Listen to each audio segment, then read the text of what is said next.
Hey everybody, how's it going? I am Annette the Peacemaker, if you don't already know that. And today is Inauguration Day, January 20th, 2021. And basically, I'm just going to share the events of the day as they're happening right now. So right now, I'm looking at C-SPAN's live stream. And I did look up that I am allowed to share C-SPAN as long as I keep their logo up, which is there. So anyway, I'm going to go ahead and do that now. If anybody would like to jump in and react, just hang out with me or whatever, you are free to do that. I left the... I'll put the link in the comments here. Hold on one sec.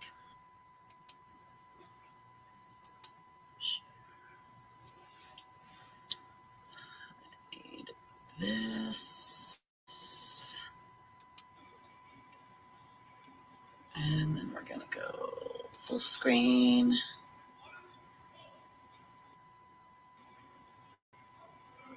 I'm not sure what's happening here. I just tuned in, so I had to get my poop in a group because I was crying my eyes out during the ceremony part, man. It was pretty awesome.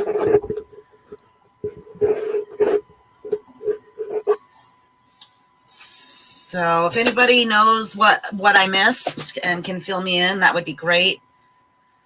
Let me put the link. Paste chat. Okay, I just put the link in the chat on the Yang Gang report and on my YouTube channel.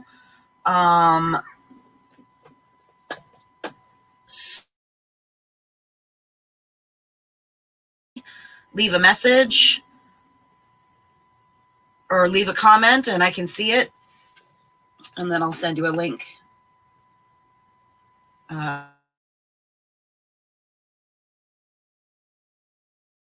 Screen, you guys. So if you see the link, click on it and come on in.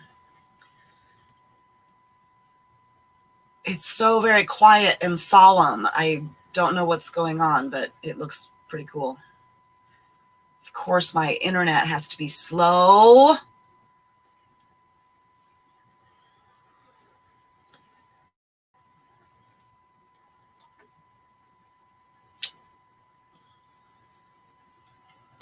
Okay, so while it's nice and quiet like this until like something happens, what did you guys think about the inauguration? I thought it was so cool. Like, I felt so inspired. That's the first time in a really, really long time that I felt proud to be an American. I cried like a lot, and I am not really a patriotic person. I know it's hard to tell in this red, white, and blue star shirt, but I bought this for 4th of July. I usually wear something patriotic one day a year. But like, I felt like that a leader was speaking, and I know that I've said horrible things about Biden in the past, and those horrible things still might be true. I don't really know. But right now, I do know that that's what we needed to hear in this moment, okay? So whether you like him or hate him or whatever, I don't really care. It needed to be said, and he needed to try to unify the country. So I feel like at this point,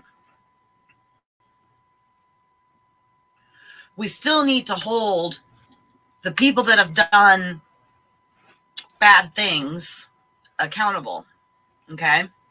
Nobody gets a free pass just because we're trying to do like unite these United States, or I guess I should say these divided states, okay?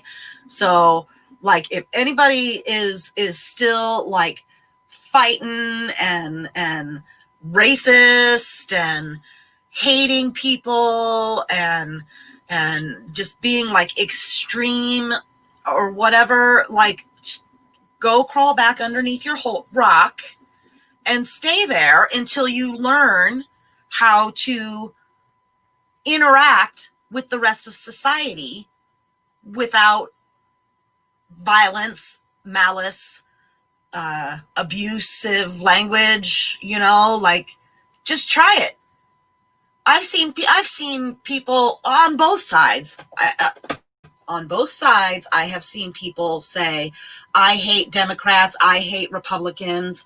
They even have the stupid juvenile little nicknames, demon rats and Democrats and Republicans with the KKK in the middle. I mean, so like with the person, as a person with the moniker the Peacemaker, I am calling now anybody who's watching this or may watch it again in the future, let's just figure it out. How about try not calling us snowflakes? Okay. How about not trying to shove your religion down our throats? Not everybody is religious. Guess what? Not everybody's religious. Not everybody believes in the same things you believe in as far as that goes. And I only say that because I was in kind of a long, drawn-out conversation about it this morning, about religion and prayer in school and stuff, which I am adamantly against. But I digress. So I don't know. And then, so once this part is done, like this part's really lame. You know what I'm going to do? I'm going to stop sharing this. I don't know who's watching, but I'm just going to leave it up. F it. So, I heard on the news stream I was watching earlier that they said it was really nice to see the Capitol building looking like that, like looking all prestigious and calm after what happened 2 weeks ago. And then I was like, oh my gosh, I can't even believe it's been 2 weeks already. Doesn't that feel like it was just like a couple days ago? It was 2 weeks ago.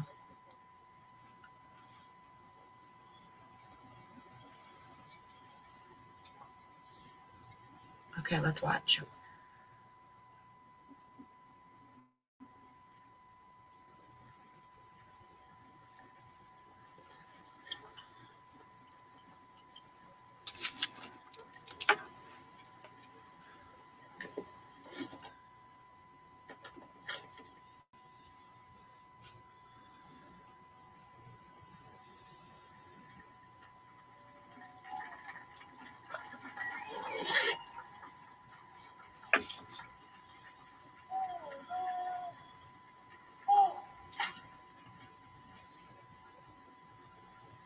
I'm not really a patriotic person.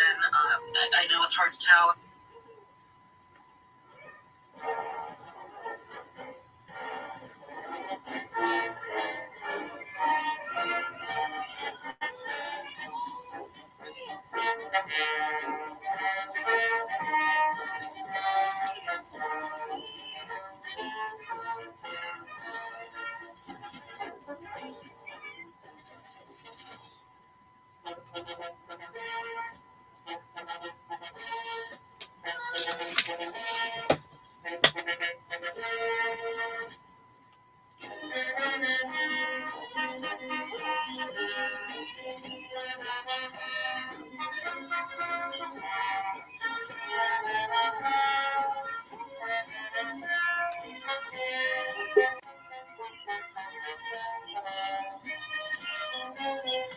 Hello, my darling.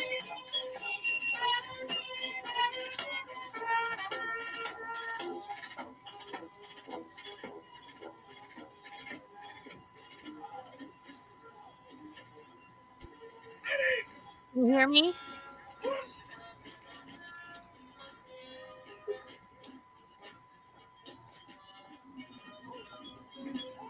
Hello, my darling. Hi, can you hear? Yes. Okay. Oh, there must be a long lag. Yeah, I can hear you though. Can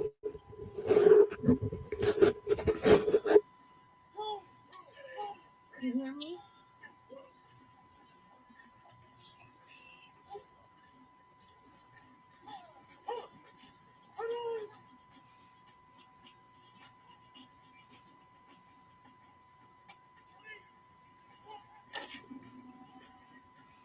This is exciting.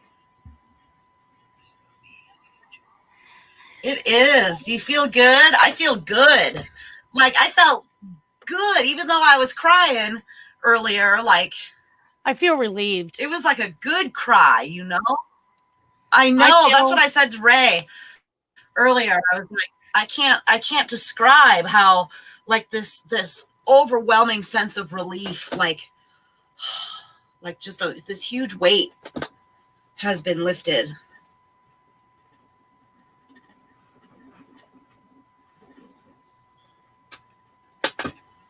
I was so worried that somebody would do something to him or his wife. The way all that Me too. craziness, I was worried for his safety. Me too. I've been losing sleep the last several nights in a row. I've had insomnia repeatedly, like 2 or 3 nights in a row. It just sucks. Last night I ended up taking some pills and finally slept all the way through the night.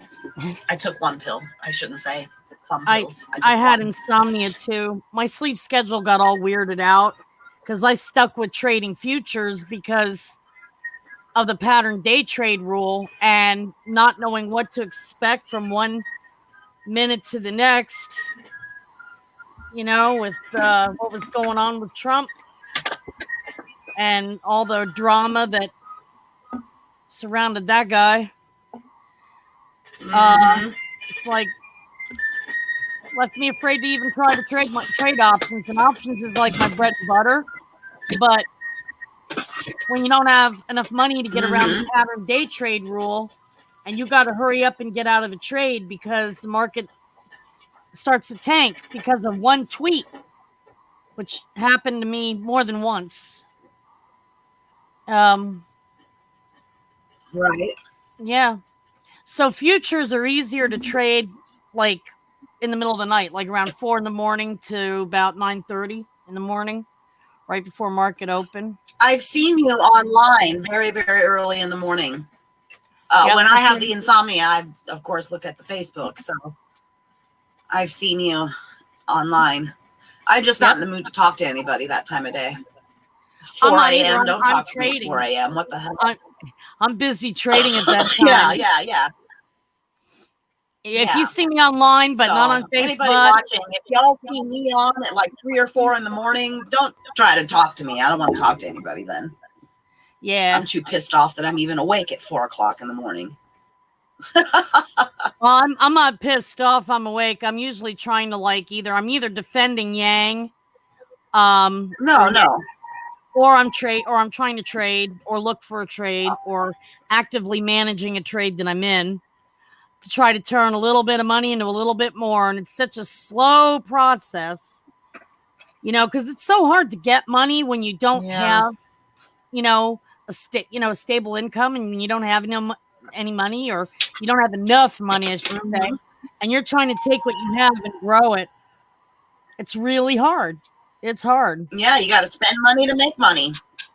That's definitely a true statement. Well, you got to take risks and you got to take chances. And what's hard is that, when you're poor and you don't have an income or any real promise or hope of getting any money, getting any stable income anytime soon because of all the barriers you might have to re-entering the economy. I mean, I saw this as a Gen Xer with the crash of 2008. Especially hard hit were women my age who were just entering our 40s then, who had been out of the workforce for a period of years, working, as homemakers and caretakers for lack of any other options, really. as unpaid, homemakers and caretakers. And you tried re-entering the workforce after, the crash of '08. And, it's like, well, older workers who had recent experience and had a Rolodex filled with references, they were struggling and having a hard time getting reemployed because of age discrimination. Well, here I was as a middle-aged woman with no recent work history and references trying to break in, and I never got a chance. Never got a chance. And that's why UBI is so important, because it's like when they talk about targeted aid, which some of the people in Congress are talking about, they say that they don't really support another stimulus. They don't support regular UBI payments. They don't even support a third stimulus, but they're forgetting that there's a lot of poor people who are struggling. But several do, though. Several do. But what I'm trying to say is that they're making a stink and saying, well, we should target it. Well, the problem is when anytime you make that targeted, and I think the stim thing was targeted enough. It was anybody who made less than $75,000 a year, $150,000 for a couple. I mean, come on, that's targeted enough. But like with the PUA, there's a lot of struggling people who needed help, who didn't get the PUA until at the very end when the program was just about to run out. And then they opened it up for people with lack of sufficient work history, or who were just starting to break into the economy as self-employed when COVID hit, which, had happened with me. And it's like, yeah, okay, I got a month's worth of PUA money at the very end. And I didn't get the $600. What does PUA stand for? It's that pandemic unemployment assistance for people who normally don't qualify for regular unemployment. And I've been saying all along that it's not just those who are fortunate to have jobs to qualify for regular unemployment or even PUA that needed help the most. It was people who were struggling who couldn't meet for whatever reason, couldn't meet the gatekeeper criteria to get anything. And the only money they got, if they were lucky, was one stim check of $1,200 for a whole fucking year. And it's like when I heard Senator, when they were talking, I watched the confirmation hearings earlier for Janet Yellen, who is a former Fed Reserve chair. In fact, she held the Fed Reserve chair that Trump replaced with Jerome Powell. Jerome Powell was a decent Fed chair, don't get me wrong. But, at least, he was like talking about fiscal policy, direct cash to people several times. And the other Fed chairs too, But Janet Yellen, she had the Fed chair before, and now she was being nominated for Secretary of Treasury to replace Steve Mnuchin, of course. And it was during these confirmation hearings that these several senators were saying that they weren't on board with, they basically said they weren't on board with a stimulus check, that they wanted targeted programs. But the problem is, with targeted programs, they don't just leave out people who, quote unquote, don't need the money. They're leaving out a lot of fucking people who need it the most and don't qualify for any other program. Right. And that's why, I think we really need to start leaning on the Democrats who recently won seats in Congress and hold their feet to the fire about UBI and about how targeted programs often fail some of the many of the most needy. It's like the poor outnumber those who don't need it, those who are doing fine. Okay.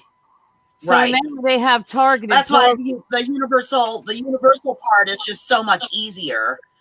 If it's just easier to give that handful of people that don't need it some, so they don't bitch about it, because so then they're like, why do they get it and I don't get it? They didn't do anything to earn it. I earned it, and meh. Just give it to them so they'll shut up, and everybody else that doesn't fall into their elitist category will benefit. Just give them a couple bucks and shut them up, and then everybody else is fine. Yeah. That's how I think about it. Well, the way I think about it is this. If I'm not making it and I need help and a UBI is passed, it's actually enough to live on, you know, um, as somebody who will probably never have a chance Yeah, to. I think now, I saw somebody do the math the other day. Sorry, there's a lag, so sometimes I can't hear you. So I don't mean to interrupt you. It's just sometimes it takes a minute, and I forget about it all the time. Well, but what I was gonna say is that go ahead. no, I was just going to say that out in Arizona, the internet has been really crappy lately statewide. So, Brendan had trouble with his internet up in Phoenix. Angelo's been having a real bitch of a time with his internet in Tucson. So, you're all the way down in where? Bisbee? So, yeah. No, Arivaca, it's like southwest of Tucson. Okay. So, anyway, you were saying? And Bisbee would be southeast of Tucson. Oh, yes. I think that the word universal needs to be accepted into politicians' vocabularies more frequently, because I don't think Medicare for all is the answer. I think universal health care is the answer, with the public, like the universal health care with a private option still available. I don't like Medicare. I'm on Medicare and it sucks. It sucks. It sucks. It sucks. So, I mean, Well, when we talk about... and then also Medicare is considered welfare, and so wealthy people are not going to be accepting of it, because they're like, I don't want your janky ass welfare ghetto medical care. I want my rich bitch stuff over here. Okay, fine. Take your rich bitch stuff and be happy with it, and then everybody that will benefit from universal health care will do that. So my ex-brother-in-law is from or married an Australian woman, and I was just talking to my ex-husband the other day, and he said that he said his brother said that everybody utilizes their universal health care, but then a lot of people have the private insurance just to back up like that supplemental insurance, to back up whatever it is that the universal stuff doesn't cover. And he said, but primarily the majority of the people use the universal healthcare system because it's good. So I would like to see that, man. That'd be great. Okay, now I'm done. No, I mean, it's just there were several senators, and it really was getting on my damn nerves. But they were bitching about the K-shaped recovery and how people with six-figure incomes got that $1,200 stim check, or families got thousands of dollars, because there were several people in the household that got stim checks, and they invested it in stocks. And then there's the poor people who are barely making it. And it's like, okay, so you're going to bitch about the minority of people who don't need it and who invested it in the stock market, Right. when some of the neediest people in this country have been completely excluded from any other form of income support assistance. Because, if you didn't have sufficient work history or whatever, you weren't even included in the PUA until the tail fucking end of the program. And you damn Right. sure as hell didn't get no 600. Ray didn't even bother because he had to shut down his karaoke business right away. And as soon as that lockdowns started happening and stuff, and he didn't even bother applying for unemployment or anything because it was just going to be such a hassle. And that's when people were like in line for hours and hours and hours and hours, and then like couldn't get a hold of anybody, and it was just such a fiasco. I spent that he's just like, nah, I'm good. 3 days trying to get through. And my backdated PUA claim, I never got to talk with the examiner. It never got approved or denied either way. It just got backbenched, and I never got it. That's the difference between me having a fucking even a shitty used car so I can get to medical appointments, being a poor rural woman who's diabetic with an elderly husband. Right. That I'm also trying to take care of with medical problems. And, you know, it just every time one of them senators ran their mouth about targeted, I wanted to say, how about we target you guys and only pay you guys an above poverty wage if you if your votes and your performance is consistent with lifting up the poorest of the poor in this country. Targeted salary. How about that? Oh, don't like that? Well, guess what? You know, I mean, we need to do. I'm sorry, I'm rubbing peppermint oil on my head. Headache. So now Joe Biden might be forced to walk back. I just saw Ro Khanna. I just saw Ro Khanna post yesterday. He's like, times. It's been long enough. We need to just give everybody $2,000, and then, and I know that Tim Ryan. So what we need to do is approach them and figure out who do we need to target to, get this to happen. I bet Tim Ryan would respond to us because he's Yang Gang. Oh, I know he would. Ro Khanna kind of flip-flops. I mean, he came right out and said on the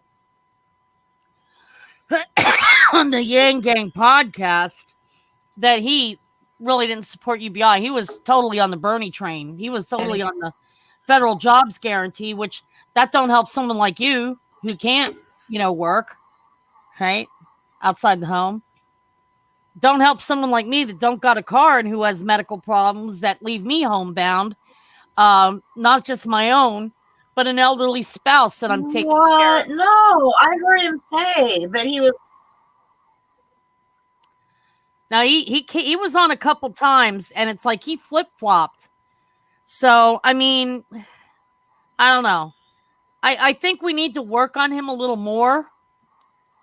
But we definitely need to work on the ones who... Tim Ryan? Are you sure? Not Tim Ryan, Ro Khanna. Tim Ryan's cool. No, he's on... No, he's no. Ro Khanna. Oh, are you talking about Ro Khanna? Yeah, that guy. Oh, Ro Khanna flip-flopped a little bit. Yeah, quite a bit, what you're actually. saying. Oh, yeah. Oh, okay. So, I mean, and it's not just him. There was like... So Ro Khanna is no longer... I think he was for at least the $2,000 recurring stimulus. Him and Tim Ryan together, I think, introduced that. I don't know. I just think we need if to we can get them to do the recurring stimulus, then the natural next step will be the UBI.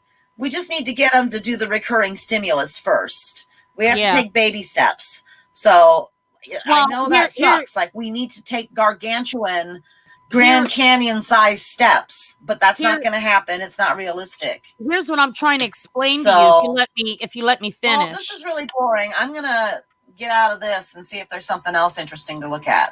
All right. What I was trying to say, if you let me finish, was that these senators who were grilling Janet Yellen during her confirmation hearing, they didn't even want to entertain another one-time stim check. They Okay. wanted to talk about PUA and targeted instead. And where I think Go ahead. where I think this is going to be a problem is Janet Yellen is leaning towards targeted aid as well and talking about food programs.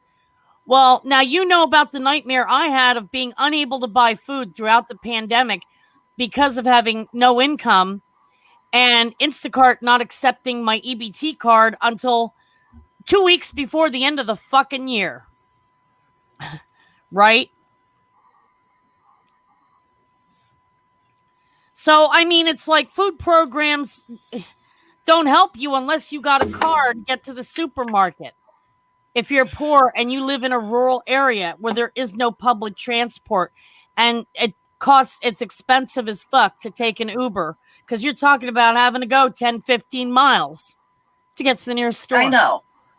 And you can't even get to a food bank because that's clear across the county too. So never mind going to the food banks and queuing up behind in line where all the other people in their cars are.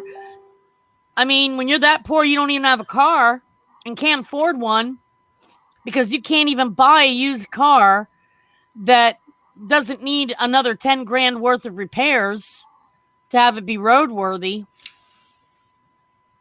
I know. You know what I'm saying? Okay, so I would really like to focus on the inauguration, actually. I would really love to. I wanted to talk about how important it is to focus. Well, I wanted to talk about how the important it is to lean on Congress right now because this is very critical for Biden's success. Okay? This is going to be very critical. We don't want to see 2022 being a redux of 2010 and 2016. Right? Okay, but we can do all of those things. I'm just saying. Tomorrow, like this is a special event today. My intention starting this stream was to focus on this specific special event. You're not. I mean, we can wait one day, and we can talk about it for as long as you want to tomorrow. It's great, but I'm just saying, let's help this president succeed.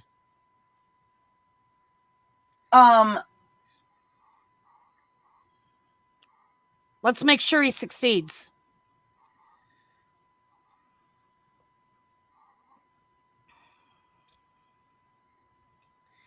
I think there's something wrong with that. I agree with you.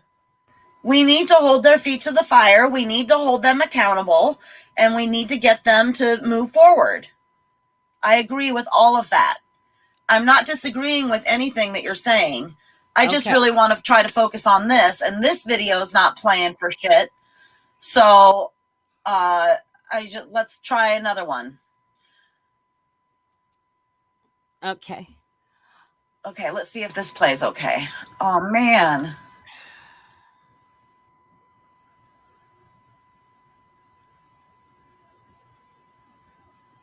This was such a powerful... Okay. Vice President, Mr.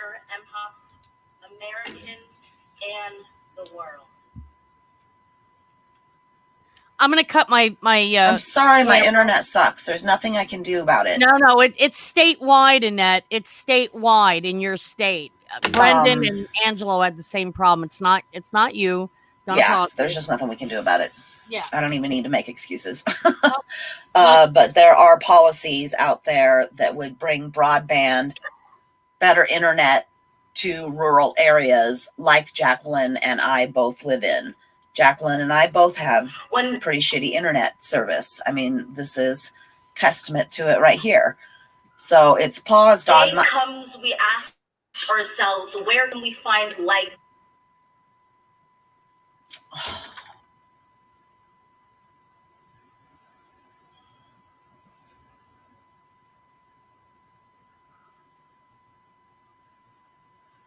in this never-ending shade.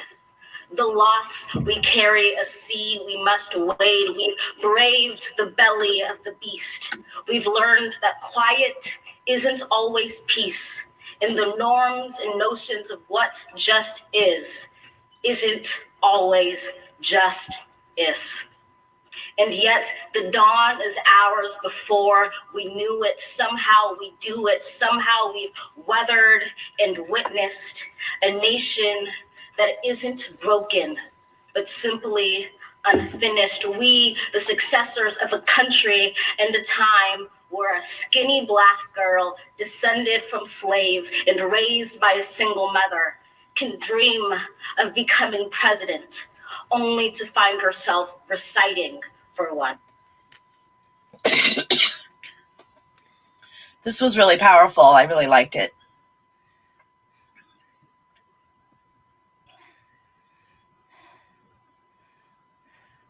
Amberly, I don't know if you were still watching. Amberly had a lovely suggestion for you. This is going to piss you off. Ready? I'm disabled. I can't ride a bike. I'm disabled. Amberly, bless your heart. Jacqueline is disabled, and yes, we are far from polished, far from pristine, but that doesn't mean we are striving to form a union that is perfect. I have we are striving to forge mobility problems. A union with us to compose a country committed to all cultures, colors, characters, and conditions of man. And so we lift our gaze not to what stands between us, but what stands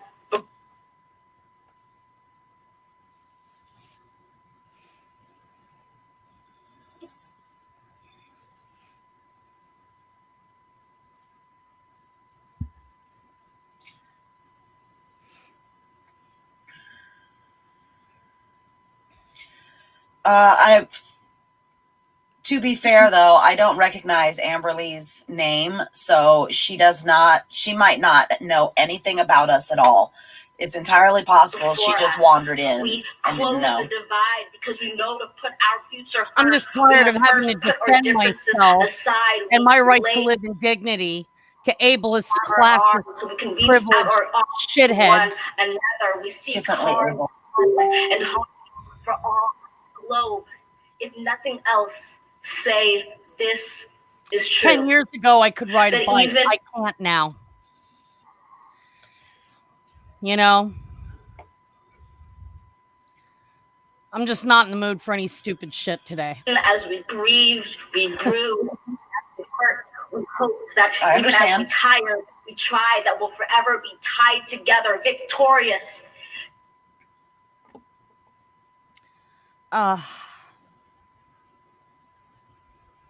That's such a good speech, too.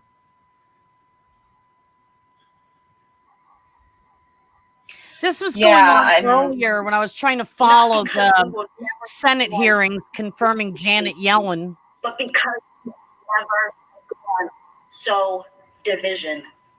Scripture tells us to envision that everyone shall sit under their own vine and fig tree, and no one shall make them afraid.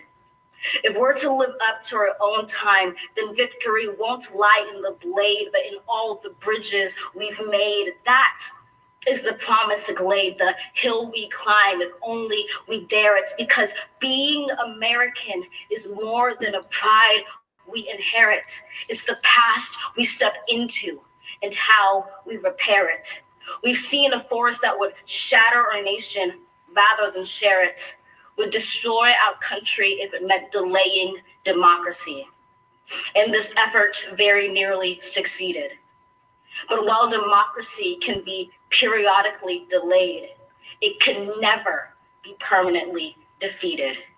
In this truth, in this faith we trust, for while we have our eyes on the future, history has its eyes on us. This is the era of just redemption. We feared it in its inception. We did not feel prepared to be the heirs of such a terrifying hour, but within it we found the power to author a new chapter, to offer hope and laughter to ourselves. So, while once we asked, how could we possibly prevail over catastrophe? Now we assert, how could catastrophe possibly prevail over us? We will not march back to what was, but move to what shall be, a country that is bruised but whole, benevolent but bold, fierce and free. We will not be turned around or interrupted by intimidation, because we know our inaction and inertia will be the inheritance of the next generation. Our blunders become their burdens. But one thing is certain: if we merge mercy with might and might with right, then love becomes our legacy and change our children's birthright. So let us leave behind a country better than the one we were left. With every breath from my bronze pounded chest, we will raise this wounded world into a wondrous one. We will rise from the gold-limbed hills of the west. We will rise from the wind-swept northeast, where our forefathers first realized revolution. We will rise from the lake-rimmed cities of the Midwestern states. We will rise from the sun-baked south. We will rebuild, reconcile, and recover in every known nook of our nation, in every corner called our country. Our people, diverse and beautiful, will emerge battered and beautiful. When day comes, we step out of the shade, aflame and unafraid. The new dawn blooms as we free it. For there is always light, if only we're brave enough to see it, if only we're brave enough to be it.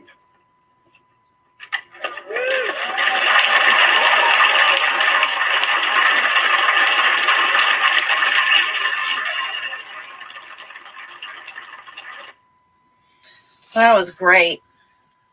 Yes, it was. Okay, so, oh my goodness. Here is President Trump. So hold No, on. no, Let's no, take in this no. moment. Okay, let's see what ABC is showing. Just because they're live and I don't want to watch dip-dee-doo-dah. Yeah, this crisis that we are living through, this moment, horrific moment that we are in as a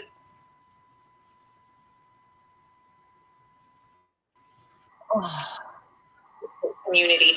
And now we're seeing this hand in hand, former first families, friends, people that he has relationships with. And the people that I talk to who know Joe Biden well say this is how he will govern. This is not just optics for the day. This is what you're going to see going forward, that he can pick up the phone and call Mitch McConnell because he is a friend, because he has known him for so long. And I think given the division that we have lived with in our country in recent years, a lot of people are saying it's time for that change, that this is a healthy thing that people have been craving and wanting to see. But Rahm Emanuel, the only people you can call now who might. Oh, that's Bill and Hillary. I was like, who is that down there? I know we're all talking about unity, and I would just say the loneliest moment for a president of the United States is when you have to not only make the decision to send troops into harm's way, but then greet them at Dover with their families by yourself. And all you have to provide is both your heart and your hug. And so these are the individuals that understand that in that Oval Office, it comes down to one person. You make a decision, and you bear the consequences when you see that decision at both Dover and then at Arlington. And so while this is, yes, a picture of unity, of bipartisanship, etc., it is also about the lonely journey a president makes for the next 4 years, which is, if you look at every note of every president in the desk and you going back to Reagan, it talks about the incredible opportunity and responsibility that comes here, but also the loneliness of that office. And this moment is going to capture some point, we don't know today, but over the next 4 years, that lonely journey a president makes alone. One of the reasons. Do you think they will show us, do you think that Trump left a note? And B, do you think we'll get to see it? And do you think it's going to be nice? No and no. Agreed. Okay, moving on. You know, that's what makes the job both extraordinarily exhilarating and extraordinarily burdensome at the same time, because every decision that you make can be one of great consequence for the country. And the men who so far have taken that position, I think, completely understand that only once they get in that office and in that job. You know, George, President Kennedy once said, a president makes a decision between bad and worse. In this moment, we're going to celebrate the people that defended freedom and democracy, because when it comes there, it's bad or worse. But when those decisions, George, get put on that person, that's when you really tell what kind of president they're going to be. And that's what I have to press you on. I mean, I'm trying to be respectful here, but I want to press on this point. We've been through 4 years where decisions were not made in that way. No, listen, we have been through a time in these last 4 years where, because of the president's personal behavior, he has diminished even the good decisions he's made, even the decisions that he made with the best of intentions for the country, and that turned out to be a good result for the country. What I said to him over and over again in 4 years is, your behavior obscures your accomplishments, and ultimately, if you continue, will diminish them. And I think that's part of what he's probably living with today as he flies back to Palm Beach, is the realization that that's one of the ways that history will judge him, when they're not looking at purely just the substance of those decisions. Sarah Fagan. Well, I'm watching this and thinking about what it was like for President Bush to leave office. He was not popular. Why do they at the time. stand there for so long? Like, But what are they because waiting of his to do? decency, because of the stand way there? he handled himself, he has improved his stature over time. There was at one point a campaign where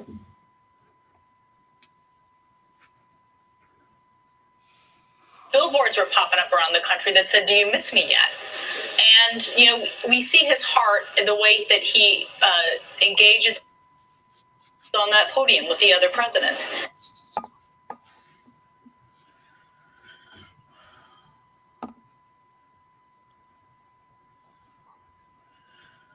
Well, I went on a class trip when I was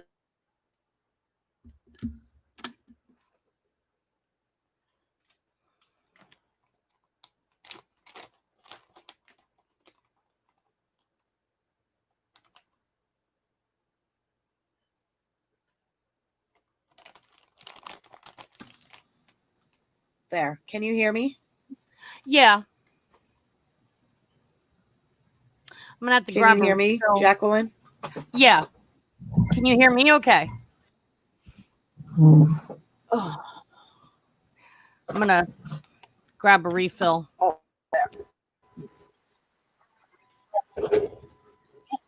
There now. Yes, Yep. my mic came unplugged. I was trying to pull it too far. Yeah, I gotta So, grab a okay. refill of coffee. All right, do your thing. I'll be within earshot, but Okay. Well, let's go back and see what else. I don't want to stay on anybody's copyrighted channel for too long. I know that C-SPAN's allowed. I think it's okay as long as you keep their logo up. Like, not try to claim that this is my live video. It's not mine. This one is whoever this is. I don't even remember who I clicked on now. Earlier, I was looking at C-SPAN. I like C-SPAN because they don't have any opinions or anything. They just show you what's happening there.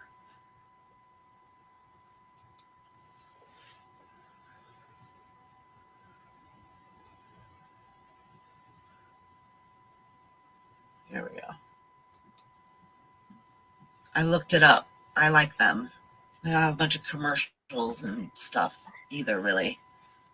Sometimes it's boring, but C-SPAN was covering the Senate confirmation hearings of Biden appointee Janet Yellen for Treasury Secretary. man, I've had just about enough. former Fed chair. And you know what? It was really irritating because it was out of sync. They were having problems too. Like certain Congress people, they were having problems getting on, where their Zoom thing was conking out. And then it's like you would hear somebody speaking, but it wasn't the person that you saw in the video. And it was annoying because, it's like you're trying to put a face to all these senators to suss out, okay, this is that guy, this is that guy, this is who we write to really, really lean on about a recurring stimulus payment and, and stuff like that. But it makes it hard when the technology isn't working so good. So they were even having problems. Right.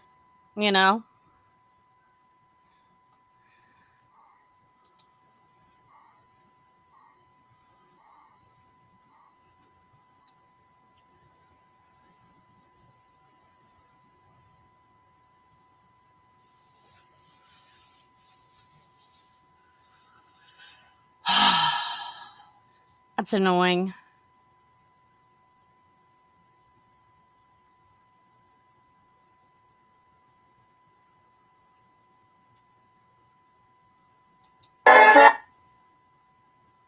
This is on Twitter. It's still shitty over on Twitter too.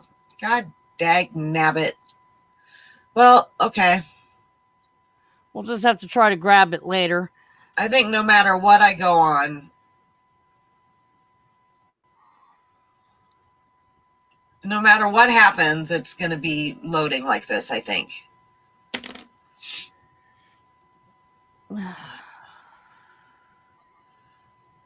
All right. Well, all this stuff is boring anyway to me. If somebody really wants to see, look at it. It's over here in the corner, okay? So we can see if something exciting happens. Okay, President Biden will sign a series of executive orders later in the afternoon, according to reports. Vice President Harris was sworn in on Wednesday as the highest-ranking woman in U.S. history. That's exciting. Actor Tom Hanks will post a primetime TV special celebrating the inauguration. Awesome. Yes, so I guess later, there'll be a big old party, or I don't know about a party, but a bunch of performances and stuff. Yeah, right? I think with the COVID, They usually have kind of like a concert or whatever. Yeah, because I think with the COVID, I don't think the Bidens are going to want to go for a full-on regular inauguration party. Yeah, you're right. Okay, one thing I will say about them, I've had plenty of choice words to say about Joe Biden. Me too. I don't regret anything. I don't regret anything that I have said in the past. But I'm done with the past. I am trying to be more in the moment, right in the moment. Like, what am I seeing right now, and what I see moving forward? Okay, so like, I'll still hold people in the past accountable for bullshit, for stuff that they've done or for any evil deeds or whatever. But like, and I'll still call out an asshole, and none of that has changed. But yeah, like if we're trying to talk about unity, one thing I appreciate is I can tell that the Bidens love each other. I think that's very, very important. And I think that Bill and Hillary tolerate each other to save face, because of their position in politics, But like, I feel like Joe and Dr. Jill there both genuinely love each other. Like, I feel like the Obamas genuinely love each other, and I do think that is important because it's who our kids look up to. You want them to be like good people. But that still doesn't take away. So they're good people right now in this moment. And right now in this moment that's exactly what we need to be seeing. Like, we need to see like genuine love. Yep. And stuff.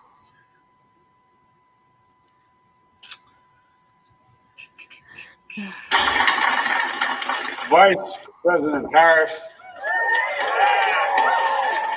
Speaker Pelosi, Leader Schumer, Leader McConnell, Vice President Pence, my distinguished guests, my fellow Americans.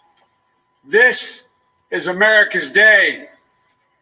This is democracy's day, a day of history and hope, of renewal and resolve. Through a crucible for the ages, America has been tested anew, and America has risen to the challenge.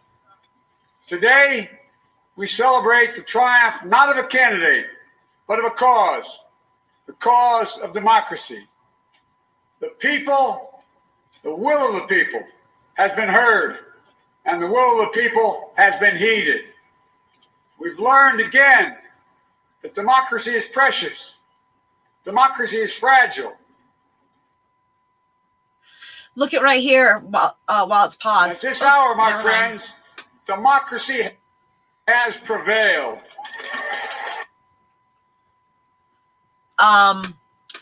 Officer Eugene Goodman, where is it? I just saw, okay, I'm going to get rid of that so I can see. Here we go. U.S. Capitol Police Officer Eugene Goodman escorts Kamala Harris to the inauguration. That's pretty cool. Okay, so we're not going to click on him. I want to see what's up with Bernie here. Oh, wow. He looks like a curmudgeon. Look at, my goodness, like make an effort to pretend to be enthused. Just like a tiny bit. That's funny. I think he just looks cold. I think he's You think? Yeah, I think that's what it is. Maybe. Cold. I think he's sitting there huddled trying to not freeze. I mean, you know, it's pretty cold out today, so I mean, fine. Yeah, but he's what? Man, half of politics is acting and pretending. But that's okay. I'll let it go. I can see. Well, there's worse people in that Congress than Bernie. You know, like. Yeah, I know. You're right.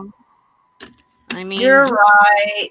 So here's what it is that I am so used to toxic everything, toxic, just anger and disbelief at some of the things that I am seeing, right? That like I'm gonna have to change my mindset. And my husband and I were talking about it earlier today that, you know, I got snappy about Amy Klobuchar and I was just really judgy, really judgy, and it was shitty. And I know that, and I know it's because of all of this other outside influence, and then just like the general feeling of fear and just toxic spew all over the place. So I feel like I think we need collective therapy. Like we're all going to need to be like deprogrammed a little bit and start to change our way of, or we have to deprogram ourselves and sort of change our way of thinking, change our mindset, and start to make that collective change moving forward as we move forward. So I'm going to have to really work on that because I've been angry for a long, long time. And I'm going to have to work to make that change. So. Well, it's hard not like to get the past angry. has happened. There's nothing I can do about the past. What are we going to do as we move forward? It's when we're held Because back. I've had really, really shitty things happen to me over the years since I was born, you know? Yeah, it's what you do moving forward that matters.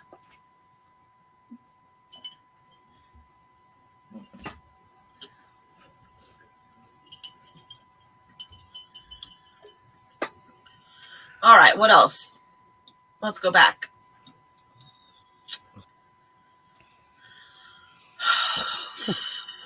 Bernie. You know who does a really good Bernie impersonation, and he's funny as fuck when he does it? Larry David. Angelo. Our Ange. Yep. Yang Gang. Oh. Angelo, Okay. yeah. Oh my God. He busts out the Bernie impersonations. He'll have you in stitches.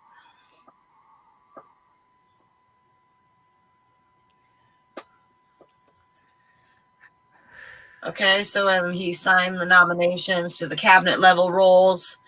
And then he's going to do executive orders. Do we know what executive orders he's going to do? I don't know. Me neither. That I don't know. Gaga's, look at like Jennifer Lopez. All of the music was really awesome. And I don't usually get emotional during this type of stuff like here. Well, but I cried. I'll be honest with you. I have no love. I have no love. I didn't cry during this part though. I have no love for neoliberals and corporate Democrats or right-wing fascists. And I've never made a secret of that. But one thing that I was really put off by more than anything was when our Capitol fell under siege. And when congressmen and women, whom I really have no love for, were actually threatened on the job. They were actually threatened with their lives. Right. And, that to me was the most heinous, terrifying spectacle I never thought I'd ever see in my lifetime. And I don't care what side of the political aisle it comes from. That's just not cool. That's just not cool. And it's going to be a long, hard road to, when they talk about unity and unifying the country, there's a hell of a lot. Yeah, it totally crossed the line. It did. Yeah. I mean,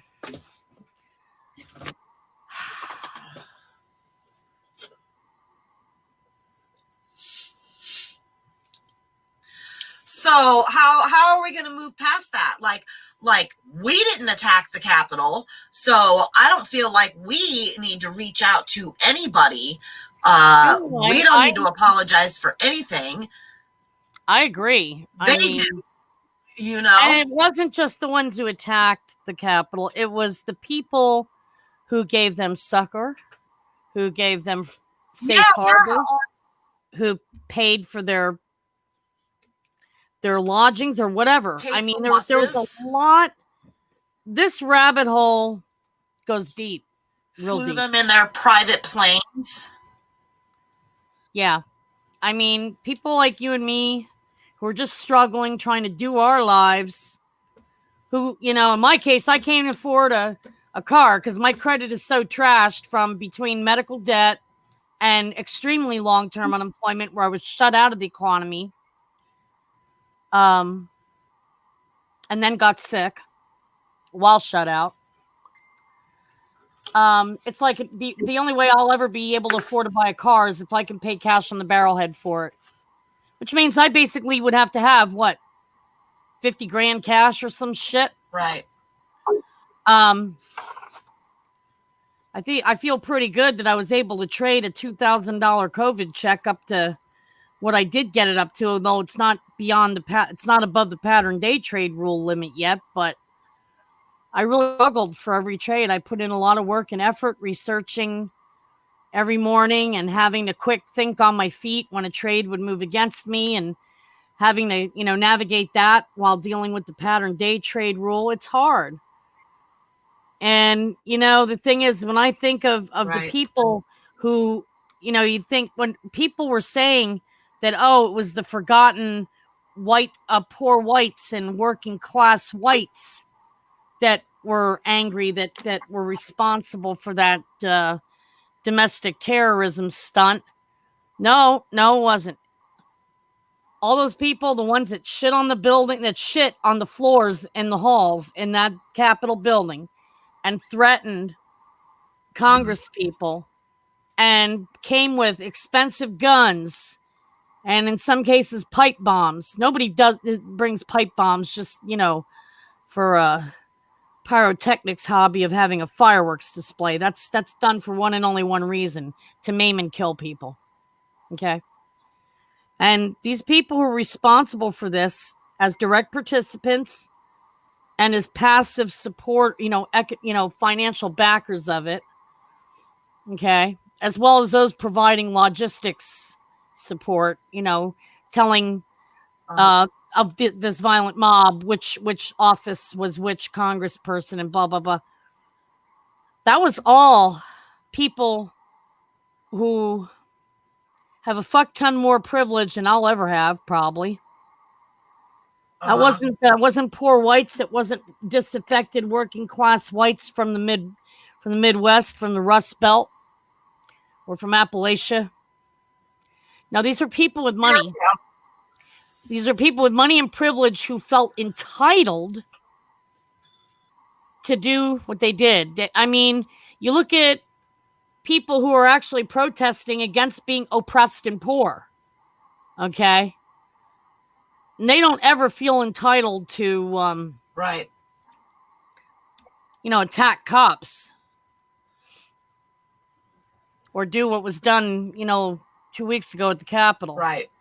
There isn't that sense of entitlement. So it's like, I don't feel I can build unity with people that are that privileged and that self-entitled that they felt it was perfectly okay to fuck up what semblance of democracy we have left. I don't want to bother with people like that. I'd rather just not engage with them. I'd rather just not bother with them at all. We've got some Trump people in our lives that one is really tolerable, okay, but the other one is really hostile, or has been. Let me rephrase: has been hostile in the past. Oh, I hid this spare cigarette up here. I've been out of cigarettes. I just remembered, as you lit that one, I remembered that I had this one up in the up in the windowsill. Right on. I hid it from myself. Okay. What was I just saying? There was a hostile. I got distracted. A hostile pro-Trump. Oh, yes. Okay.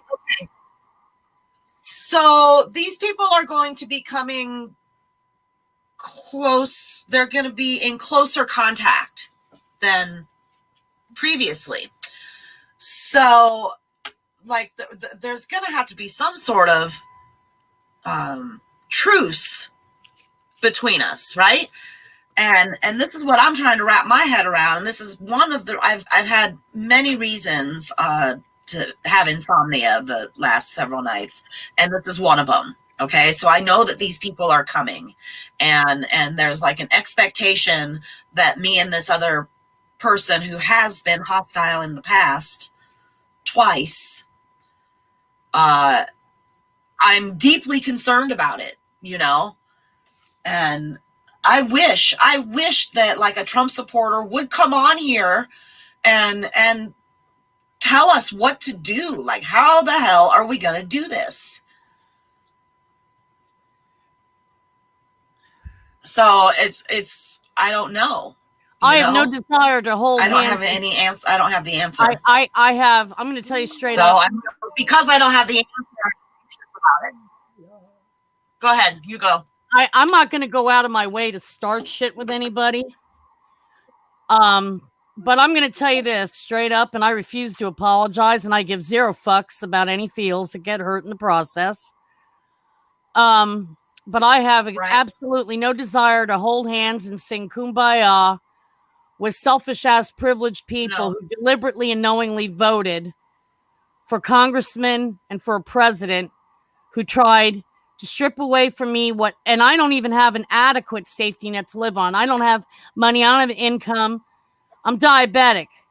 Okay. And my Medicaid doesn't even cover all of my diabetic medical supplies and stuff that I need to safely manage a deadly chronic condition. Right. All right. Mine neither. I have no desire to hold hands with people who feel that I don't deserve to live because I'm poor and female and have been disadvantaged and behind the eight ball through no fault of my own. Okay? When I have done all the right things and busted my guts trying to get a break, trying to get a chance, only to not get a chance, I'll be damned if I'm going to hold hands and sing Kumbaya with anybody who felt that I don't even deserve the basic human right to survive and a little bit of dignity. Okay? Because of who they voted for and what their votes ultimately translate to, which is people literally dying from poverty in this country. And if it wouldn't have been for a handful or, a couple of really decent friends that I made in Yang Gang, that between the help that what help I did get, I wouldn't be alive today. Okay? It's literally like that. Before anybody demands unity and empathy from me, I have one question for them. Where the fuck was their empathy for people like me? Where the fuck was their empathy for all the poor diabetics who died because they were in between jobs, had no health care, had no fucking money, and died because they had to ration their insulin, or died or suffered amputations because they couldn't afford to buy food that was diabetic friendly in order to be able to take their insulin? Where was the empathy for downtrodden, marginalized people who did all the right things only to get denied opportunities when we were young, before we became too old, or before we got sick, or before we lost everything after getting pushed out of the economy in the crash of 2008, only to never recover and never get a chance? Where the fuck was there buckets of empathy for us? No, we were called moochers. We were called social parasites. We were called losers and lazy and accused of not wanting to work and not trying hard enough. I'm sorry. Nobody's got any right to demand forgiveness from me for that, or any empathy from me until they start, exercising some of that them damn selves. And I mean their damn entitled selves. I agree with you completely. What I wanted to ask is, do you believe that people are capable of changing?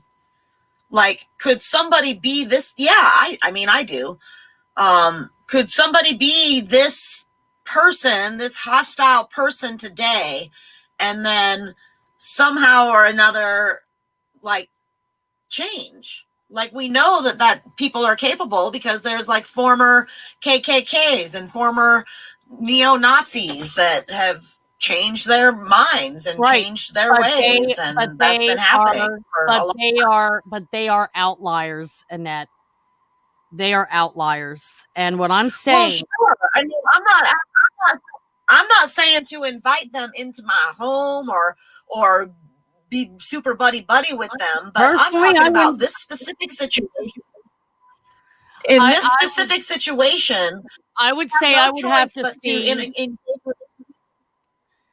I would actually have to see demonstrative proof before I give anybody the benefit of the doubt. That's where I and am the too. people, I'm that's very much, I'll believe it when I see it, person. Yeah. You got to show me, man.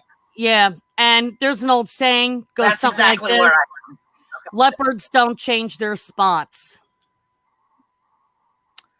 So it depends Right. on how, you know.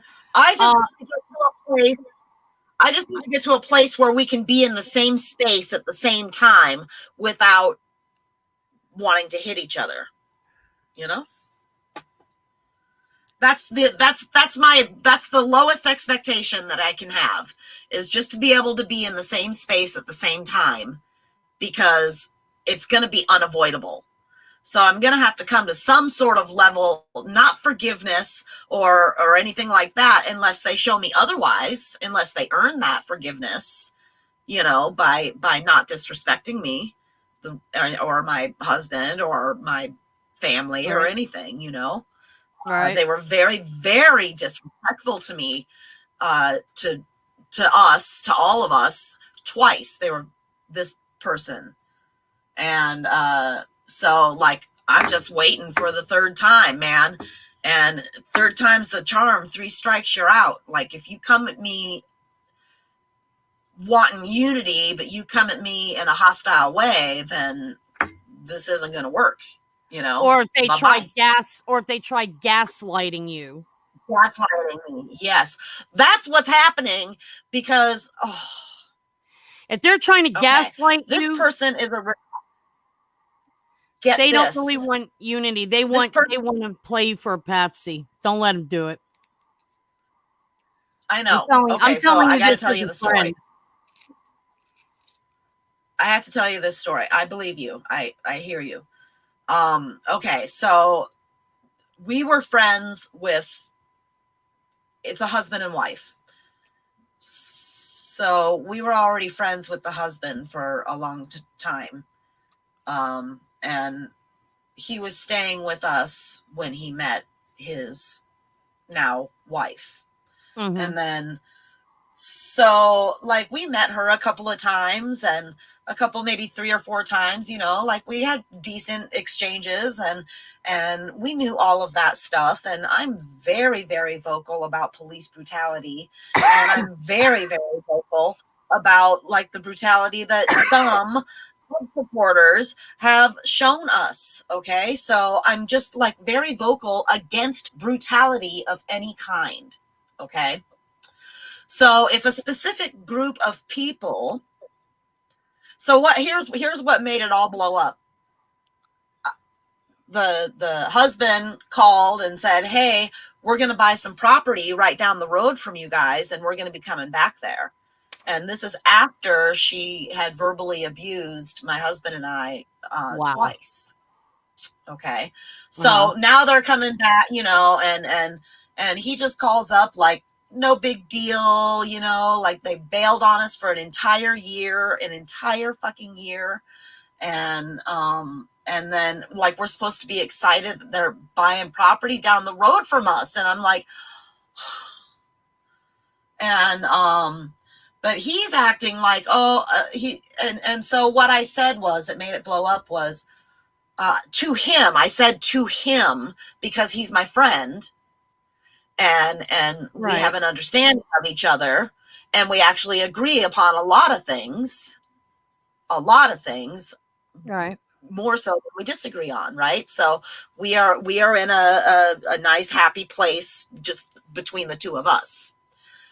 But then she comes into the picture, and then I said, and then they said, yeah, we were thinking about coming back down there. This was like a while, months ago. And I said to him, almost halfway joking, and this was during the summer protests. The summer protests, when all that violence was happening, and the police were with the rubber bullets and the tear gas, and we watched as the police abused our own people and the military and all of that, and it was just like insanity, right? It was complete and total freaking insanity. And so I said, Trump supporters and cops make me nervous, dude. And that's it. You know, that's what I said. So she must, I don't know if she heard me or what happened, but then she takes his phone and sends us this, like, scathing foul-mouthed, just this horrible message, okay? And we were just like, whoa, what the hell? Like, I was almost halfway joking. I was halfway joking, but it's true. Like, they make me fucking nervous. Whatever. I'm allowed to be nervous when people are violent.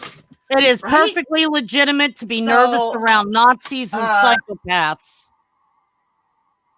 They make me nervous too. Yes. Nazis and psychopaths. I don't like either one. So the same reason I would be nervous about going out on a date with a suspected serial killer. Hello. I mean, that's nothing to apologize for.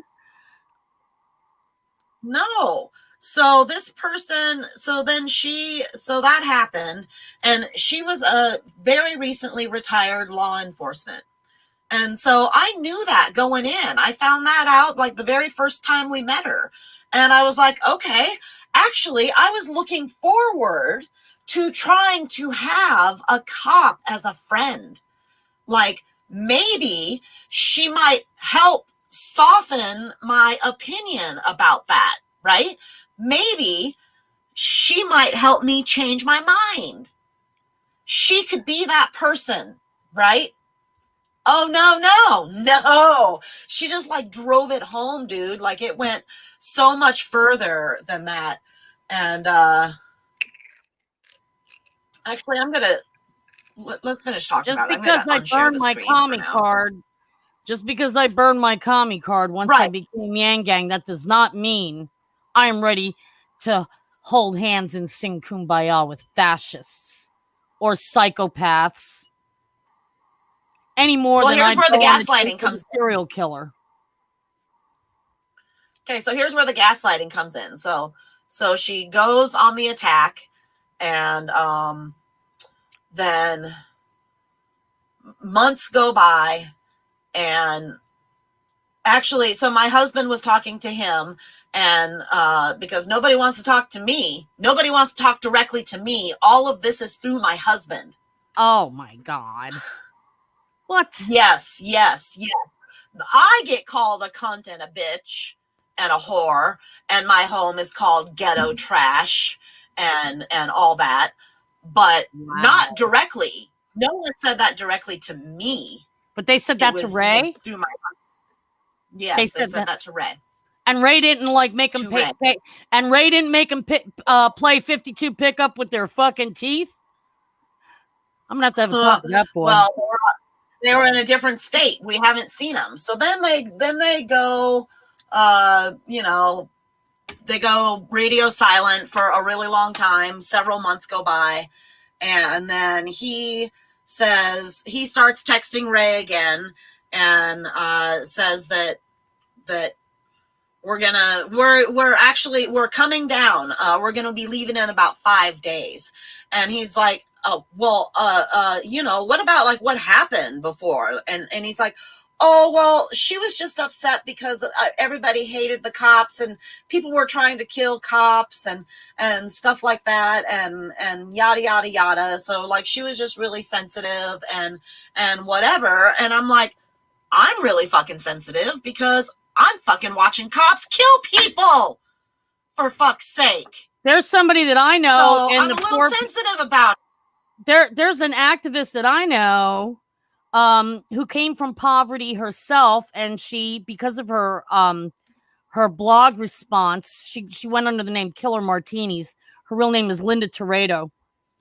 She actually got a journalism job, and her life was starting to turn around. And she had press credentials.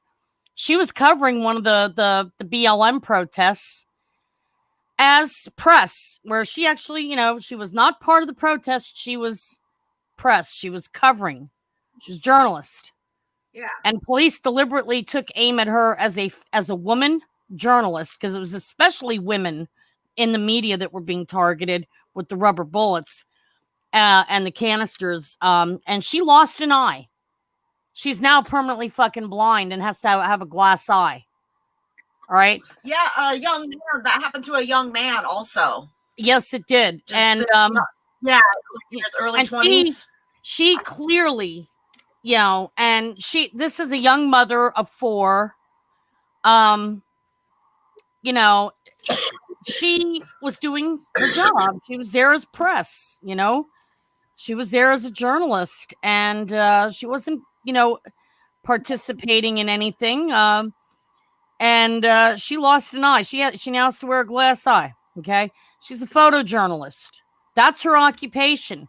Now she doesn't know if she can go back to her occupation because being blinded in one eye, that fucks you up for being able to have the type of vision you really need to have to be able to work as a photojournalist. Right. So it's like, it's not that I wish anything bad to happen to police, but, you know, I really wish police not to do anything bad to journalists or innocent bystanders, or anybody. You know, Yes. or anything like that. Anybody. And I wish for the police to treat black suspected criminals as good as they treat white actual criminals. Dylan Roof, who went into an all-black church during a prayer meeting and shot up the whole church, killed a bunch of people. You know, he didn't lose an eye. He wasn't taken out by the police. You know what he got? He got soft-soaped and given a ride to the Burger King where the cops bought him a fucking hamburger and fries and drink or whatever before they took him to the station to book his ass. All right? Yeah. You had this guy, Mr. Chewbacca Horns dude. Chewbacca. He got... That's the first time I heard that one. His mommy called the jail and called, you know, officials and said he needed to have vegan food, organic food, or organic food or some shit, or else he wasn't going to eat and he'd starve himself. And he got catered to. And it's like, you know what? You've got innocent people in jail that can't afford a lawyer that end up pleading guilty because, you know, you can't afford to wait till you get your day in court and wait for a public defender to take your case. And it doesn't matter. They can be diabetic. And you think they get diabetic friendly food in jail? Hell no. You know? So, I mean, you can see the disparity here. So it's like, no, I don't really hate cops. Totally. But I want the cops to treat black people and poor people and people protesting against economic and social oppression, as well as they treat actual criminals who are white and fucking privileged to the nines. Okay? You know, none of this double standard shit. I mean, you know, are there good police? Yeah, there are. But there's a whole hell of a lot of bad ones that the good ones run cover for and run interference for. And that's got something that's got to be addressed too. On that same and then on that same note, how are we, just the average citizen, supposed to be able to tell who the good ones are and the bad ones are? Because there's like zero transparency or anything like that, you know, like I was willing to give this woman a chance and all of that. And then, so let me finish this. I'm almost done with that part of the story though. So we're almost to the end. So then they get closer to coming down here. They said, yeah, we've checked out, we've narrowed it down to like a couple, 2 or 3 properties and we're going to be heading down and blah, blah, blah, blah, blah. And then so my anxiety is increasing, and then the Capitol happened, and then like a day or before that, I was talking to him. He's like, "Yeah, we're not going to that. You know, I don't want to get in any trouble. I don't want to go to jail or whatever." So right there, he admits that like criminal activity is going to happen, right? So then, and that they didn't want to be a part of that. So then she walks in the room and hears him videotaping video chatting with me, and he hangs up the phone real quick, and he's all trying to smooth everything over, you know, and then Right. and then that's when she sent her second message, and it was like blah blah blah blah, eat a dick. She told my husband to eat a dick, and then classy, right? Nice manners, babe. And then so then he's like, oh no, she's still just mad, you know, and I'm like, I don't give a shit. I don't give a shit how mad she is, you know. And so yeah, the whole thing. And then all of a sudden he's like, oh yeah, we're so glad we didn't go to that, you know, and now we're gonna need to do like healing and unity and shit like that. And not to me, didn't say that to me, said it to Ray. And then fucking that's the last. Oh, and that they're getting closer, so they're coming down in their, you know, whatever, it's getting closer to the time of them being here, and I just have so much stress about it. It's just like killing me. I had to take pills to sleep last night because the anxiety is just like stressing me out to no end. Did they buy the place yet? Somebody who has been abusive. No. Well, there's a chance that the sale might not go through for whatever reason. So probably not. I have a feeling they're coming down here to stay, and I have to figure out how. It all depends on how she comes into it. And that's how it's going to have to be, you know, like I don't imagine us ever being chummy or anything. I have a neighbor you don't who come voted punch for me Trump. in the face a couple times. I have a neighbor who voted for Trump twice. I tolerate him. Ugh. He's helped my husband with rides to pick up his heart medicine. So he's not he's not completely evil. But knowing that he voted to rip healthcare away from me as a poor diabetic, you know, with no car, no real chance of ever having a hope of getting on my feet, you know, with getting a job and having, you know, any retirement money to stock away or anything like that. I just, you know, it's like I'm tolerant at arm's length. I don't talk with him. I keep conversation to a very civil, very, very bare minimum. And that's only because I don't have a choice. I'm captive. I can't afford to move. I don't have a car. And I'm in a vulnerable situation economically and medically. And so is my husband, who's a lot older than me. My husband is 78. I'm 53. And we don't have anybody that we can count on to really help us, you know, because his grown daughter is struggling and not making it, you know, and you know, it's really shitty, and I don't have family, so family support is something I have not had since I was orphaned at age 12 and left homeless and then trafficked on the streets of Philadelphia in 1980, in that order.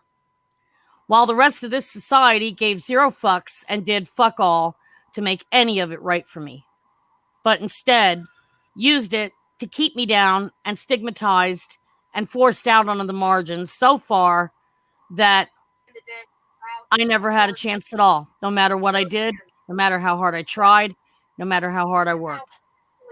So my take on things is, you know, I know what it means to have to live in fear because of being vulnerable. And, you know, I don't trust Nazis, fascists, or psychopaths of any political persuasion any farther than I can throw them. I choose to not associate with them if I absolutely don't have to, I won't. I won't go out of my way to make their lives miserable. I won't start any shit. But nope. Right. And that's the thing, Annette. There's But I'm not taking shit. There's people that you can't be friends with because you'll never be able to trust that they'll have your back. Okay? Right. And this is something my very shitty, difficult life has taught me. And that's why I'm, as Angelo puts it, spiky. I didn't join Yang Gang to make friends or win a fucking popularity contest. I joined to fight for poor people's human rights because nobody else in this country was even willing to have an honest conversation about the fact that there never were enough opportunities to go around for all, and that there may be a lot of opportunities, but they're not within reach for everyone. And that, you know, right. and about poverty and what actually happens to those who've been left out and forced out on the margins, who have not been, you know, helped. You know, this country has instead swept poverty and the truths about it under the rug as if it didn't exist, as if the worst off people were fully abled minimum wage workers who had jobs and cars and at least, you know, were able-bodied enough to get and keep a job without getting fired from it because of health problems. Okay. So, you know, the fact is that a lot of this problem is unity can't happen until we have some truth telling. And until we have, right. you know, a whole lot of atonement being made. Forgiveness is not something that you demand. And this is where I disagree with a lot of Christians because they want to gaslight you into forgiving them. And that, oh, you can be as shitty and cruel and evil to somebody as you damn well please. And all you have to do is hit the Jesus forgives me reset button and all's cool. Oh, guess what? No, it isn't. No, it isn't. There's this thing called atonement. Yeah, right. Preemptive forgiveness is not something I'm a fan of. And I think it's very psychologically harmful to victims to do that, to people who've been victimized by the system and by the society, to demand that. That doesn't promote unity or healing. It promotes distrust, resentment, and quiet despair. And eventually shit's gonna come to a head. You know? Right. So anybody who wants unity and all that, fine. Make some atonement. Pay your fucking dues. Earn it. Prove yourself. Right. Prove it. Right. Prove you deserve my trust. Prove you deserve my fucking friendship. Because talk is cheap. If I had a nickel for every time someone said they cared about poor marginalized women like me, if I had a nickel for every time somebody said they cared and promised to help, and they were like my theater of last resort, and the only reason I was asking them for help is because they were my theater of final resort, only to get not helped and instead get met with excuses to basically justify their selfishness, their insincerity, you know, because they didn't want to look like a shitty person. So they'd rather victim blame the person that was relying on them for help. Right. I'm done.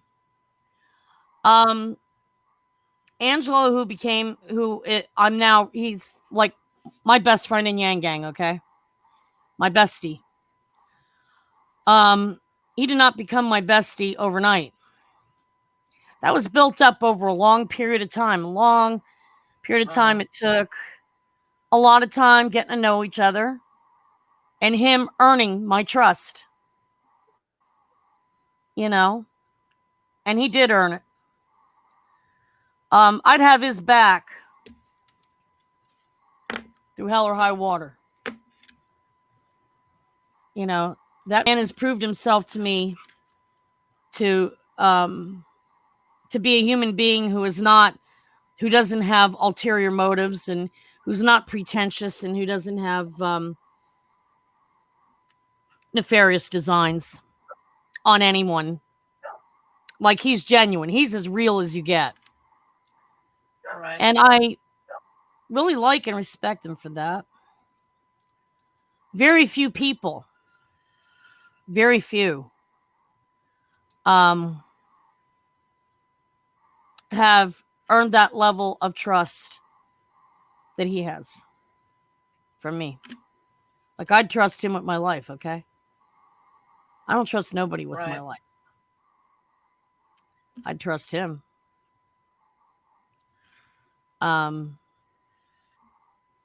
But yeah, when people who've been harmed and who've had to live in fear of our lives, all our lives, because of being poor and marginalized and oppressed, not just because of race either. I mean, in my case, it was being female, born into generational poverty, and then being trafficked as a child sex trafficking victim, and then stigmatized unfairly and rendered, basically unemployable throughout my working age years. And trust for me comes very, very hard. Somebody's got to really be something special to win my trust and my friendship. There's people that I'll be civil to and I'll be friendly with, because I'm not one to start shit. I'm not one that looks for trouble. But I'll be dipped in a bucket of sheep shit if I'll fucking run away from it. If somebody is going to feel froggy and they're going to come after me, or they're going to do something that's a threat to me, my life, or my health, or my safety, or my well-being, they better be prepared for this old chick to come out swinging southpaw for 12 fucking rounds like Rocky Balboa. I didn't survive almost 5 years of being trafficked on the streets of Philadelphia. Just to have my life or my safety put in jeopardy by people who think it's a joke to do people dirty, and to do things to, just to fuck with people. That's not cool. That's how I roll. If I don't like what somebody's doing, I'll tell them. I think what you're doing sucks. Right. I think you're fucking wrong. And I don't care if you don't like me because I'm telling you what a pretentious pig and an asshole you fucking are. Maybe if you don't like that, maybe you shouldn't be that, That's how I roll. But yeah, you have every right to feel nervous for your safety. And these are people that, Annette, I know that you are a good-hearted, good-natured person, and sometimes you're very naive. I know that you have not experienced the underbelly of just how ugly America really is and can be towards, the most marginalized and vulnerable populations. Not that you're not vulnerable yourself, but Right. Let's put it this way. There are different levels, I understand. Yeah. And it's like, I could have warned you, but you probably wouldn't have listened to me. You would have had to learn this for yourself, because I know how you are. You're stubborn. And I probably would have warned you, hey, these people are fucking bad eggs. They're not worth they're not worth your time. They're not worth trying to cultivate a friendship with. Don't fucking trust them any further, and you can throw them. Because I can read people pretty good. Because I've been through a lot. And I just feel bad that this is happening to you, because whatever disagreements we might have on minor shit, you don't deserve to have to live in fear for your safety. You don't deserve to, for the only mistake you made was trying to be a friend to somebody who doesn't even feel that you have the basic human right to live in dignity. Okay? You deserve better than that. You deserve friends that are real. You know what I'm saying? You deserve a friend like Angelo. You deserve a friend like myself. There's not many of us. And I'm not the easiest person to be friends with. Because, trauma, complex PTSD, being basically neglected, shit on my whole fucking life didn't do my personality and my disposition any favors. But one thing I'm not is a fucking sellout. And anybody who does get to know me, like a few people in Yang Gang have gotten to know me. I won't sell my friends out. And I won't steer a friend wrong. And just all I got to say is I'm just sorry that I don't have enough money just to buy that plot of land that they want to buy, just to make sure that you can live in fucking peace and have peace of mind. Not that I'd move there, because I'm not a desert rat. I'm from the, I'm part Eskimo, honey. I'm from the Arctic. I mean. If it goes above 75 degrees, I'm ready to strip down butt naked. And I'm like gagging and dumping ice water down my throat. It's like that. My body cannot take extreme heat. I lived in the I actually lived in the Arctic Circle. I spent 6 months above the 60th parallel, right? And my body never acclimated back when I came back home here to Erie, to the Great Lakes region, to Erie County, Pennsylvania. But if I had the means and I knew this shit was going on, I'd be like, oh no.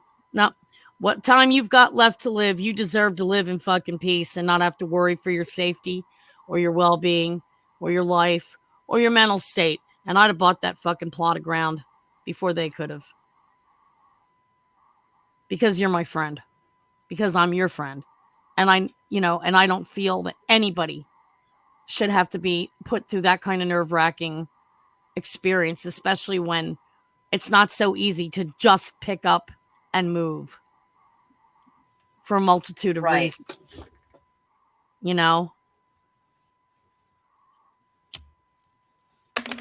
Totes. Fuck yeah. It's heavy, man. So just, take care of you.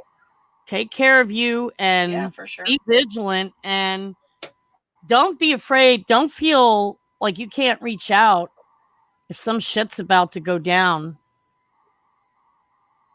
Because that's what I wanted to say before. Hold on before I forget again.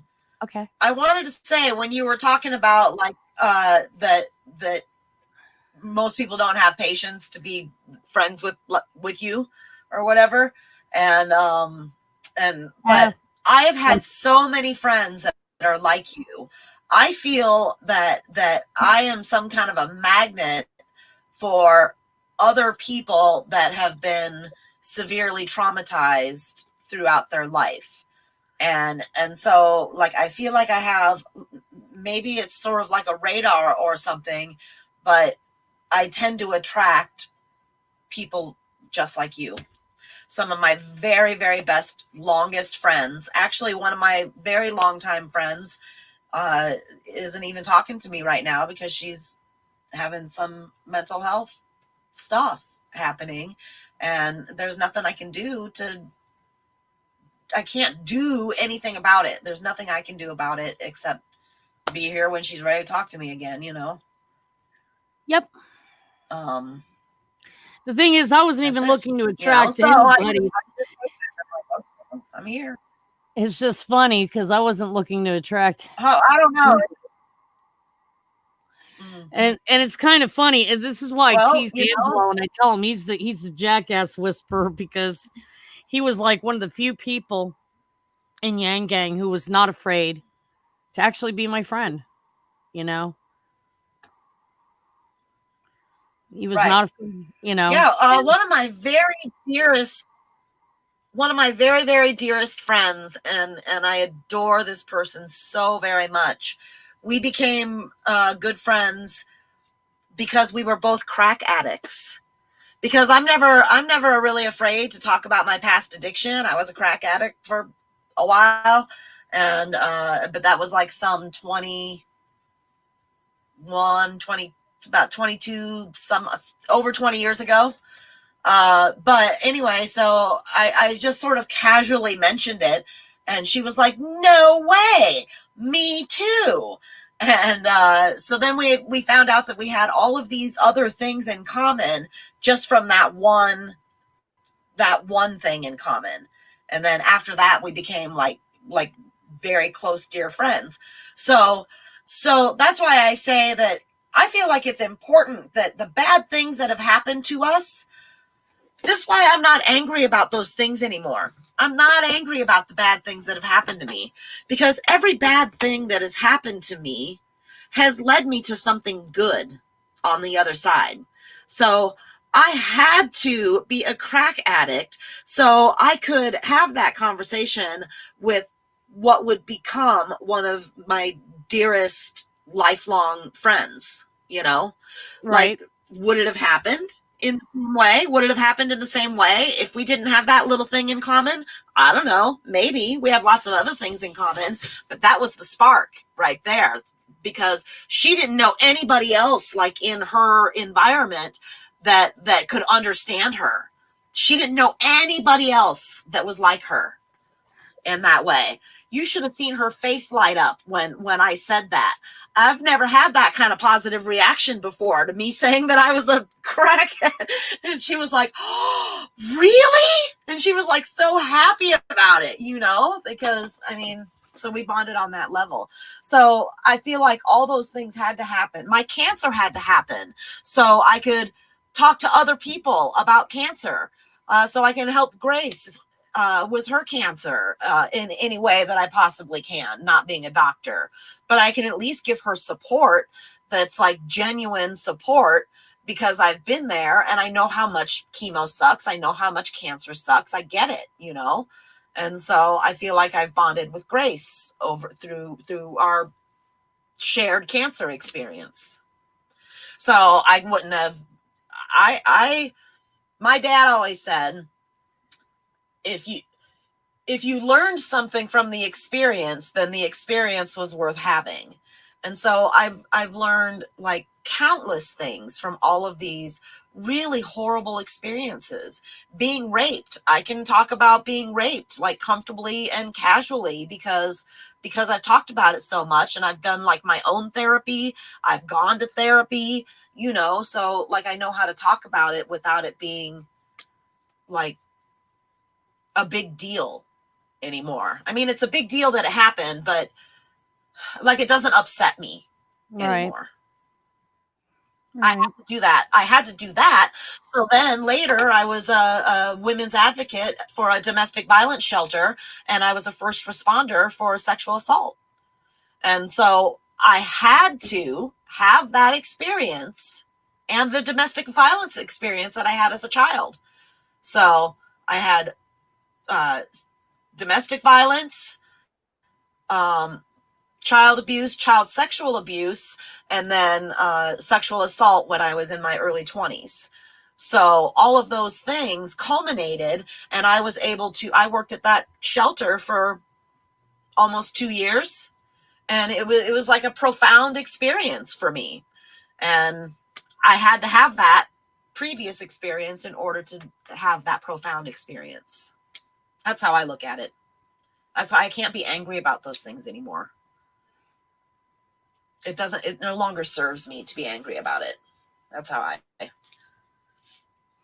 I've never look at been it. So I would like to get to a place eventually where I've never been fond of telling anyone how they should or should not feel, because that journey is pretty unique to the individual, you know. Sure, of course. I wouldn't say I'm fond of talking about it, but like I'm comfortable enough with myself and with the experience that I can talk about it in a specific conversation. I don't just go around talking about it. You just got to be careful who you share with, because, you know, this society is full of fucked up, selfish, twisted, sociopathic motherfuckers that will come at you under the guise of friendship, and they'll be patting you on the back, and what they're really doing is looking for the soft spot in which to stick the knife. And you just got to be careful. You just got to be fucking careful.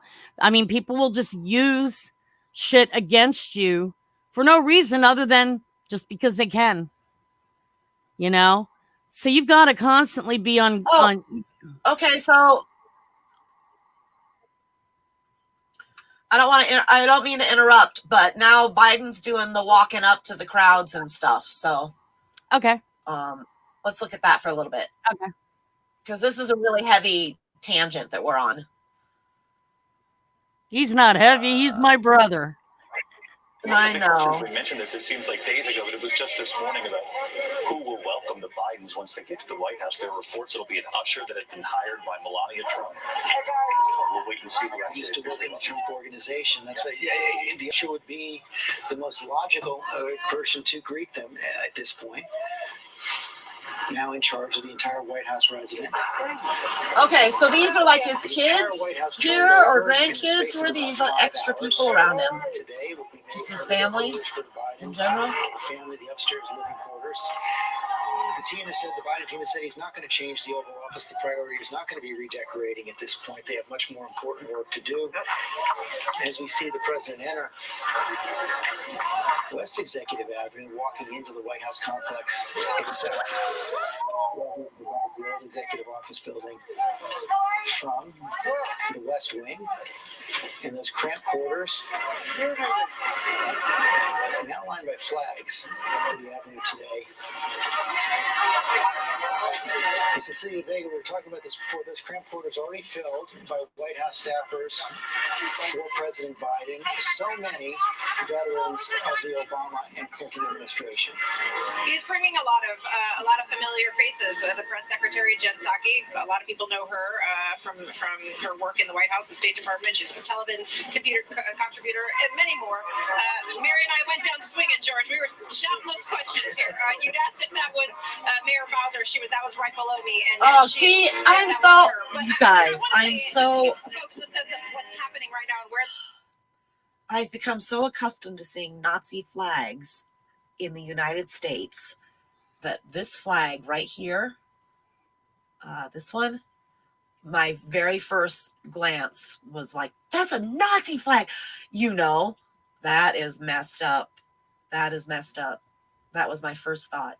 He knows that building, he knows the staff, he knows the residents, but he is about to go and walk into this building that is now his home with his family behind him, and I imagine pretty quickly he's going to walk into that Oval Office, and he will have staff greet him. They will be there applauding him and welcoming him home into his new office, but that is his Oval Office. That will be the resolute desk that he will sit down at now, and after 2 failed presidential bids and this 3rd time the charm, someone who took his first swearing in the Senate when he was not even 30 years old, so young people didn't even think he was a senator. He had to remind them who he was, and now he's going into the Oval Office to sign his first executive orders as president of the United States. It really is a pretty amazing story. No matter your politics, the personal history of this man walking in today is an amazing story. Probably no president ever walked in the Oval Office as president had spent as much time in the Oval Office before becoming president as Joe Biden. 8 years as vice president, as you point out. 40 years. Nearly 40 years. He's from my state, too. He's a native of Scranton, Pennsylvania. Rented for the next 4 years. Yeah, most people don't know that.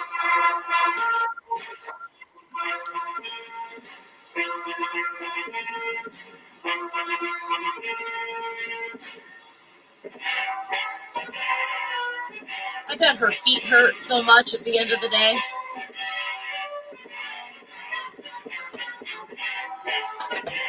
We actually have a presidential couple. Wow. Wow.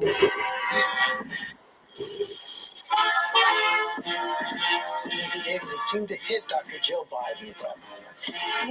Hail to the chief. I was just thinking the same thing. But hail to the chief is something that three efforts to finally hear directed at him, standing next to his wife. 5 efforts, 5 times he proposed before she finally said yes. President Obama in a promised land said of Joe Biden, he is decent, honest, loyal, and cares about ordinary people. And I think that this moment really speaks to the possibilities of America. Joe Biden, a young man who grew up with a stutter, now entering the White House, ascending to the highest office in the land. With a hug for his wife, his family behind him.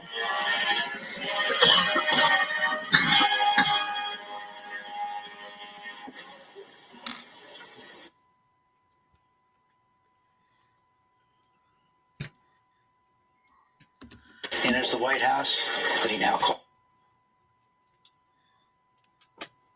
Is there still a lot of hubbub going on about Hunter Biden? Not that I want to engage in hubbub, but you know what? I don't know. I wasn't even paying any attention to that. After all the shit that I only paid memes and stuff is all I saw, really. After all the other shit that had gone down the past 4 years, I literally gave 0 fucks. I don't care. I really don't care. After what went down the past 4 years,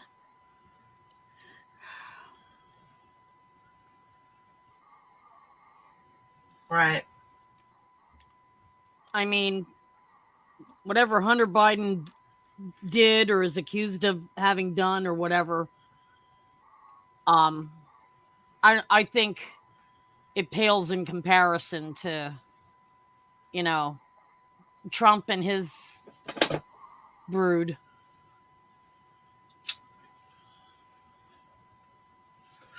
Seems to be when I play the videos, that's when it is sluggish, makes it sluggish. Mm-hmm. So I will just wait and see if something else happens. I'll just keep it up on this screen, and if something else worth watching happens, and I'll go back to it. So no people are watching us right now. Is anybody I else? was kind of hoping more people would come in. Could be the time of day that I have 15 notifications on Facebook. Let me see. I mean, it's like 4 o'clock my time, and I'm, same time. Did you see that our Yang Gang brother, William Lex Ham?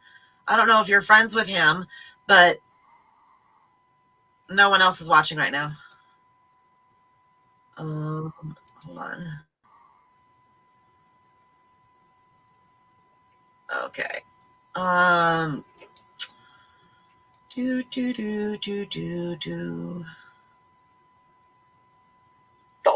He's going to be hosting it. Jon Stewart is involved. We know who he is. The band Earth, Wind, and Fire, and much more. We're going to take a break. We hope you will join us again. We have Earth, another Wind, and Fire is going to be special great. on PBS starting at 8 o'clock tonight, a virtual concert and event the Inauguration Committee is calling Celebrating America. We hope you'll join us there and on the NewsHour coming up soon. Thank you so much for joining us. Okay.